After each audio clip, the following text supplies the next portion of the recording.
డ్రైవర్గా మీకు అనిపించిన మార్పులు రోడ్ల మీద ఎలా ఉంది? గతంలో అమ్మ ఏ రోడ్లోకి వెళ్ళాలన్నా అమ్మో రోడ్డు బాగుందా లేదా అని కిరాయి మాట్లాడాలి అనే ఆలోచన ఉండేదమ్మా. ఈ రోజున ఏంటంటే ఎటైనా మనం వెళ్ళిపోవచ్చు, 10 రూపాయలు అటో ఇటో కిరాయి మాట్లాడుకొని వెళ్ళిపోవచ్చు అనే పరిస్థితిలో రోడ్లు ఉన్నాయమ్మా. రోడ్లతో పాటు డ్రైనేజ్ వ్యవస్థ కూడా చాలా బాగుంది, మెరుగ్గా ఉంది. డ్రైనేజీ వ్యవస్థ అది బాగానే ఉందమ్మా. ఏలూరు టౌన్కి వచ్చేటప్పటికి అంటే వాస్తవంగా చెప్పుకోవాలనుకుంటే డ్రైనేజీ వర్క్ అనేది సరిగా పూడుపులు కానీ లేకపోతే చెత్త అది కూడా కొంతవరకు వర్కౌట్ లేదు. కొన్ని ఏరియాలో జరుగుతున్నాయమ్మా, కొన్ని ఏరియాలో జరగట్లేదు. సూపర్ 6 పథకాల్లో బస్సు ప్రయాణం ఏదైతే ఫ్రీ బస్సు ప్రయాణం ఉందో ఆ ఫ్రీ బస్సు ప్రయాణం వల్ల ఎలాంటి ఇబ్బందులు కలుగుతాయి అనుకుంటున్నారు? నష్టాలే కావచ్చు, లాభాలే కావచ్చు, ఏంటంటారు? ఫ్రీ బస్ అనేది పెడదాం అనేది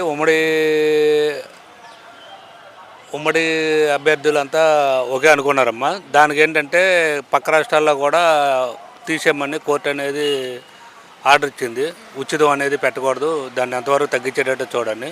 ఆ ఉద్దేశంతో చంద్రబాబు నాయుడు గారు కూడా తీశారమ్మా. కాదు ఉచిత బస్సు అనేది ఇస్తే కనుక తెలంగాణలాగా రాష్ట్రం మొత్తం ఎవరు జిల్లా వారు కానీ ఆ రోజున మన సీఎం గారు కూడా అన్నారు, జిల్లా వారికి ఇస్తే కొంతవరకు పర్వాలేదమ్మా. కాదు ఉచిత బస్సు వలన కొంతమంది ఆటో డ్రైవర్లు పల్లెటూరు నుంచి వచ్చే ఆటోలు, టౌన్కి వచ్చే ఆటోలు ఉంటాయి కదమ్మా, దానివల్ల కొంత కంప్లైంట్ అనేది కొంతమందికి ఇబ్బంది కలుగుద్ది. దానికి కూడా చంద్రబాబు నాయుడు గారు గతంలో ఎలక్షన్ ముందు ఏమన్నారంటే ఆటో డ్రైవర్లు కూడా అమౌంట్ దేశం ఇలా బస్సుల వలన ఇబ్బంది పడే పరిస్థితి ఉంటుంది కాబట్టి కానీ కూడా చంద్రబాబు నాయుడు గారు ఆ రోజున ఆ మాట అనేది అన్నారండి. సార్, ఇప్పుడు 20 లక్షల ఉద్యోగాలు ఇప్పిస్తాను అంటున్నారు చంద్రబాబు గారు. ఏదైతే నిరుద్యోగులు ఉన్నారో వాళ్ళందరికీ 20 లక్షల ఉద్యోగాలు కల్పిస్తామని చెప్తున్నారు. ఇంకొక విషయం ఏంటంటే ఉద్యోగం లేని వారికి 3,000 ఇస్తానన్నారు. అవి అసలు జరుగుతాయంటారా, అవుతాయంటారా? ఇప్పుడు ఏంటంటే పెళ్ళి అవడంతోనే పిల్లలు పుడతారని గ్యారంటీ ఏం చెప్పగలరమ్మా? చెప్పలేరు. చంద్రబాబు నాయుడు గారు అంటే ఇస్తారంటే ప్రతి కార్యక్రమం కూడా ఇస్తూ ఉంటాడండి. ఆల్రెడీ మనం చూస్తూనే ఉన్నామమ్మా.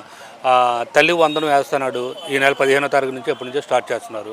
అంతకుముందు ఉచిత గ్యాస్ బండ్లు అన్నారు, 4,000 రూపాయలు పెన్షన్ అన్నారు, ఫ్రీ ఇసుక అన్నారు. ఇలా ఒకటి చేసుకుంటూ వస్తున్నాడు కదమ్మా. అదే అమరావతి పట్టుకున్నాడు, అంతకుముందు పోలవరం పట్టుకున్నారమ్మా.